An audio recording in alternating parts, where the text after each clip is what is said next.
لقد خلقنا الإنسان في كبد. Et combien sont-ils nombreux? Le but de cette khutbah, comme vous l'avez entendu, était de mettre en garde contre les transgressions de certaines personnes qui se revendiquent de pratiquer la ruqya, qui s'appelle donc raqi, etc., etc. Ça ne veut pas dire que certaines personnes qui seraient connues comme étant un raqi, quelqu'un qui pratique la ruqya, qui s'y connaît en ruqya, qui pratique cette chose-là, de manière légiférée, et s'écartant de tous ces interdits que j'ai évoqués et d'autres interdits que je n'ai pas évoqués, ça ne veut pas dire que cette personne-là, qui connaît la ruqya, qui pratique la ruqya, est une mauvaise personne, sans condition. Comme je l'ai dit, une personne qui pratique la ruqya selon ses conditions et qui fait profiter de son expérience et de sa science à ses frères de cette communauté, cette personne-là est une, s'il suit la sunna du prophète sallallahu alayhi wa sallam et s'il fait cela d'une manière légiférée, est une personne de bien. Inch'Allah ta'ala. Ça ne veut pas dire que toute personne qui se revendiquerait d'être un raqi ou qui serait connue comme étant un raqi est une mauvaise personne. Non. Simplement, beaucoup d'entre eux sont des mauvaises personnes. Car beaucoup d'entre eux sont transgresseurs. J'ai évoqué certains de ces points, je les rappelle rapidement et je détaille un petit peu. Car, malheureusement, on a beau le rappeler à de maintes et maintes reprises par des khotab ou par des cours et des rappels, mais cette chose-là est une chose dans laquelle tombe, ou ces interdits-là, ou ces, ces pièges sont des choses sont des pièges dans lesquels tombent beaucoup de nos frères et sœurs. Donc il est très important de le rappeler à de maintes reprises afin que ceci soit compris, afin que l'on y fasse attention. J'ai évoqué que parmi ces transgressions et dérogations dans la pratique de la ruqya légiférée, que certains de ces personnes, ou beaucoup de ces personnes qui s'appellent raqi, pratiquent. La première, nous voyons qu'ils pratiquent la ruqya par des formules et des incantations, des paroles au sens incompréhensible. Vous avez entendu que parmi les conditions de la ruqya, qu'elle soit pratiquée en langue arabe claire ou dans n'importe quelle autre langue dont on comprend le sens. Et nous trouvons que certaines de ces personnes pratiquent la ruqya, soi-disant, en faisant des incantations, en prononçant des paroles qui sont incompréhensibles. Et bien souvent, celui qui fait ça est une personne qui est un kahin, un voyant, ou un sahir, un sorcier. Et il y en a beaucoup.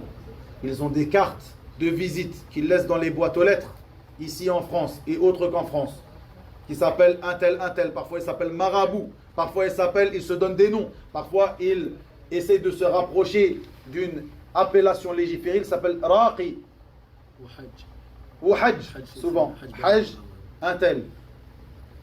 Ils essayent de tromper les musulmans par cette appellation.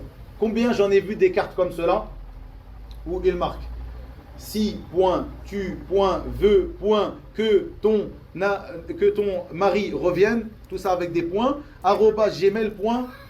Wallahi, dans la voiture d'un frère qui travaille en tant que taxi, on a trouvé cette carte-là, donc peut-être que cette personne est montée, ou une personne qui va chez cette personne et a glissé la carte, soit pour d'autres clients, soit pour le frère en question. À chaque fois, il y a un point, si tu veux que ton mari revienne. @gmail. Allahu Akbar. Bref, toutes ces personnes-là, donc ça c'est clairement quelqu'un qui est un sorcier. Certaines personnes qui ne rentrent pas dans cela, c'est-à-dire qui s'appellent raqi, etc., etc., mais en réalité ils pratiquent la même chose que ces personnes-là. Et ils profitent du mal-être de ces malades qui viennent les voir en ayant le bon soupçon sur eux, bien souvent parmi les musulmans qui ont peu de science. Et parfois, une petite parenthèse, nous trouvons chez des gens même de nos familles ou nos voisins et autres qui ne se rappellent de la présence de l'imam qu'au moment de demander ar-ruqya. Ils se rappellent du fait que la mosquée est dans leur quartier, etc., etc., qu'au moment où il faut demander ruqya. Donc elles viennent, ou ils viennent de manière générale à la mosquée pour demander est-ce que l'imam peut faire ruqya. Donc ils se rappellent de la présence de l'imam et de la mosquée au moment où il y a un mal qui les atteint. Et lorsqu'on leur détaille la manière de faire ruqya, comme je l'ai détaillé ici, donc une manière simple, qui est facile, ils s'étonnent de cela et ils ne veulent même pas croire que ceci est la manière de faire ruqya. Ils disent non, c'est pas possible. Donc ils attendent une chose extraordinaire. C'est-à-dire quelqu'un qui viendrait pratiquer une chose extraordinaire pour que cette ruqya soit valide pour eux. Mais lorsque tu les orientes vers la patience, le repentir, revenir vers Allah tabaraka wa ta'ala, lire le Coran, le réciter sur soi-même, pas forcément aller voir quelqu'un, réciter Surat al-Fatiha, wal-Ikhlas, wal-Falaq, wal-Nas, il dit ça, même mon enfant de 5 ans, il les connaît. Est-ce que c'est vraiment ça la ruqya? Il ne croit pas l'imam qu'il est venu voir à ce moment-là. Allahu Akbar. Et ceci est quelque chose, malheureusement, qui est récurrent. Quelque chose de récurrent.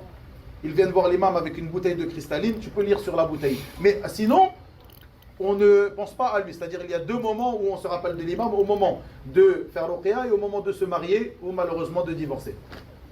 Allahu Akbar. On voit l'état dans lequel se trouve la communauté, qu'Allah nous réforme. Donc c'est très important d'apprendre ces choses-là et d'enseigner cela aux gens et d'appeler les gens à lier et nouer leur cœur à Allah tabaraka wa ta'ala, qui est lui al-shafi wal-mu'afi, c'est lui qui accorde la guérison tabaraka wa ta'ala, seul et sans associé. Et ces choses-là sont des causes qu'il a légiférées. Al-ruqya, que j'ai évoqué de manière légiférée, sont des causes. C'est-à-dire qu'il se peut que ces causes amènent à la guérison par la permission d'Allah tabaraka wa ta'ala, comme il se peut que la personne reste malade pendant des années, mais cela ne veut pas dire qu'elle ne pratique pas ces causes, car ce sont des causes par lesquelles elle sera récompensée si elle les aura pratiquées. Ce sont des chemins que si elle les aura empruntés, elle sera récompensée pour l'avoir emprunté. Donc, ces personnes qui pratiquent soi-disant ar-ruqya par des paroles, incantations, etc., sont bien souvent des sorciers. Faites bien attention à cela. Et combien de personnes me rapportent des histoires? Et bien sûr, ils viennent voir aussi l'imam au moment où la première ruqya, quand on a appelé le raqi ou le hajj, ou etc., avec tous les points dans l'adresse mail, quand ça n'a pas marché ou quand on a vu des choses bizarres. Et wallahi, des gens viennent me parler de l'ensemble de ces points que j'ai évoqués ici. C'est-à-dire quand on dit des incantations dont on ne comprend pas le sens. Combien de personnes m'ont dit, je suis parti voir telle personne, et il disait des choses que je ne comprenais pas, c'est bizarre, il y avait ça, il m'a donné un petit bout de papier avec des écrits dessus, parfois des écrits de Coran, mais ce bout de papier plié, et qu'il me demande de mettre dans le porte-monnaie. Comment ça s'appelle? Comment ça s'appelle, cette chose-là? Une tamima. Sans rentrer même dans le fait est-ce qu'il a fait du sihr ou pas, même s'il n'a pas fait de sihr, bien souvent c'est du sihr, c'est de la sorcellerie, même s'il n'a pas fait cela, dans tous les cas c'est une tamima, c'est-à-dire une amulette. Et vous avez entendu à de maintes reprises dans des cours comme dans des khotab que j'ai pu faire, l'interdiction de cela, ces amulettes-là. Combien de personnes me disent, wal'iyadu billah, comme je l'ai évoqué, que ces ruqa ont touché leurs femmes, leurs sœurs, etc. Wal'iyadu billah. Comme je l'ai dit, parmi ces transgressions, nous voyons que certains d'entre eux qui se prétendent raqi dépassent les limites légiférées avec la femme. C'est-à-dire qu'une personne fasse ruqya à une femme étrangère, cette chose-là devra être pratiquée dans des limites très restreintes. Pas comme ils le pratiquent ces gens-là, avec cette femme en se retrouvant seule avec elle, alors que c'est une femme qui lui est qui ne lui est pas permise de se trouver seule avec elle et qui lui serait permise pour le mariage par exemple. En fait, une personne qui fera donc ruqya à une femme étrangère, ce sera dans des limites vraiment très restreintes. Mais malheureusement, nous trouvons que beaucoup de ces personnes-là, ils font ruqya à des femmes étrangères en se retrouvant seules avec elles. Ceci n'est pas permis dans notre religion. De même qu'ils, parfois, leur tiennent des propos où nous voyons qu'en réalité, ils sont en train de les séduire par ces propos. Ils posent des questions et tiennent des propos qui tendent vers des propos qu'une personne ferait lorsqu'il désire séduire une femme. Parfois même, ils vont jusqu'à toucher cette personne. Wal'iyadu billah, parfois même, ils vont plus loin que cela. Ce sont des cas qui sont déjà arrivés. Et ils profitent de la faiblesse de cette personne. Faites bien attention à cela. Alors que, comme vous l'avez su, qu'est-ce que la ruqya? Ce sont la récitation du Coran ou des adhkar, des ad'iya, donc des invocations légiférées, des invocations pour la personne par laquelle ou par l'intermédiaire de laquelle on recherche la guérison qui vient d'Allah tabaraka wa ta'ala. En aucun cas, ceci est un besoin lors de ar-ruqya, de toucher la femme, d'aller plus loin que cela et autres. Faites bien attention à cela, ce sont des cas qui arrivent fréquemment. Faites attention à cela. Préservez vos sœurs, vos mères, vos épouses de ce grand mal. Aussi une chose, faites bien attention à ça les frères, lorsque le raqi, soi-disant, demande au malade de fermer les yeux et de s'imaginer, de voir, de réfléchir et se concentrer, de s'imaginer de voir la personne qui lui aurait fait cette sorcellerie ou qui l'aurait touché par l'ayn, car en réalité ici lorsqu'on parle de ruqya, on parle de ruqya pour la guérison de plusieurs maux, que ce soit comme je l'ai évoqué des maux spirituels ou des maux physiques, c'est-à-dire des maux de l'âme ou des maux du corps, de même que des ambiguïtés ou des maux qui ont attrait aux passions, de même que des maladies, donc comme je l'ai dit, physiques ou spirituelles. Donc tout ça, on se fait ruqya pour ces choses-là. C'est-à-dire qu'une personne qui aurait, qu'Allah nous en préserve tous, un cancer, il lui est légiféré de pratiquer ruqya. Puisque dans ce verset, comme vous l'avez entendu, Allah Azza wa Jalla n'a pas précisé une maladie en dehors d'une autre, mais plutôt il a dit dans le sens de ses paroles, nous faisons descendre du Coran ce qui est une guérison et une miséricorde pour les croyants. Il n'a pas spécifié une maladie en dehors d'une autre. Ici on parle des mots occultes, des mots spirituels, mais la ruqya touche aussi à ce qui est de l'ordre physique, c'est-à-dire que c'est une guérison aussi pour les maladies physiques. Mais ici une personne donc, lorsqu'on parle des mots occultes et autres, elle se ferait ruqya ou elle chercherait à se faire ruqya pour une personne qui l'aurait atteint de l'ayn, car l'ayn, l'œil est vérité, comme l'a dit le prophète sallallahu alayhi wa sallam. De même que pour contre la sorcellerie, contre aussi la possession des djinns et autres que ça parmi les mots occultes. Donc cette personne-là, ce soi-disant raqi, dit à ce malade, ferme les yeux et imagine-toi la personne qui t'a fait, selon les situations, qui t'a fait cette sorcellerie, qui t'a jeté ce sort, donc qui t'a fait telle et telle chose, qui a appelé les djinns à te posséder et autre que cela. Et la personne, ce malade, crédule, ferme les yeux et s'imagine, et à ce moment-là, ash-shayatin viennent et se proposent à lui, s'exposent à lui sous l'apparence de son père, sa mère, ses amis, et autre que cela. Et à partir de là, il arrive la rupture des liens de parenté, comme nous le voyons à de maintes reprises. Faites attention à cela, ceci n'est pas une voie légiférée. Ceci n'est pas une voie légiférée. Comme si tu vois quelque chose en rêve, tu penses être un rêve, tu vois cette chose-là comme étant telle ou telle personne qui a placé tel ou tel sihr, telle ou telle sorcellerie dans tel ou tel endroit. Et lorsque tu vas voir ce raqi et tu la racontes ça, il te dit, oui, c'est comme cela, va chercher dans cet endroit. Faites attention, parfois certaines personnes qui sont atteintes par cela vont chercher dans cet endroit et trouvent effectivement le sihr, c'est-à-dire la chose par l'intermédiaire de laquelle la personne a jeté le sort, dans cet endroit qu'il aurait vu en fermant les yeux ou dans cet endroit qu'il aurait vu en rêve, soi-disant. Et on va y venir aussi concernant l'aide des djinns, parce que certaines fois, ils écoutent le djinn qui leur dit tel sihr a été mis par telle personne dans tel endroit. Bref, lorsqu'ils vont dans cet endroit, ils trouvent que ce sihr se trouve effectivement dans cet endroit. Et donc à ce moment, ils commencent à croire que leurs rêves sont des rêves qui ont une certaine force. Ils commencent à croire que cette personne qui leur a fait, soi-disant, al-ruqya, est véridique. Ou alors le djinn qui les aura orientés vers ce sihr est un djinn qui est véridique. Ceci fait partie des ruses de ces gens-là. Des ruses de ces gens-là, car ils te donnent un petit peu pour que tu commences à les croire. Et après, ils viennent avec tous ces mensonges que tu continues à croire, puisque la première chose a été véridique. Ils sont venus avec une vérité que tu as crue, et après, ils peuvent t'avancer et te faire voir tous les mensonges qu'ils veulent. Faites attention à cela.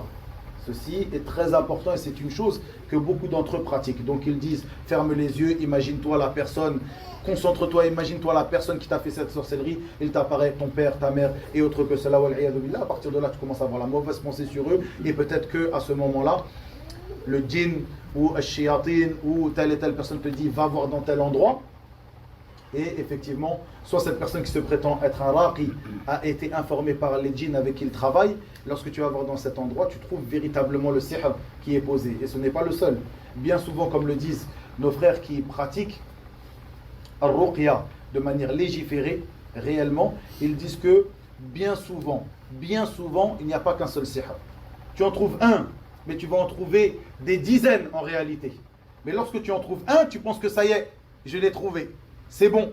Et alhamdulillah, cette personne qui me fait ruqya, ce soi-disant raqi, c'est lui qui m'a orienté vers le sihr. À partir de là, ton cœur commence à se nouer à cette personne-là.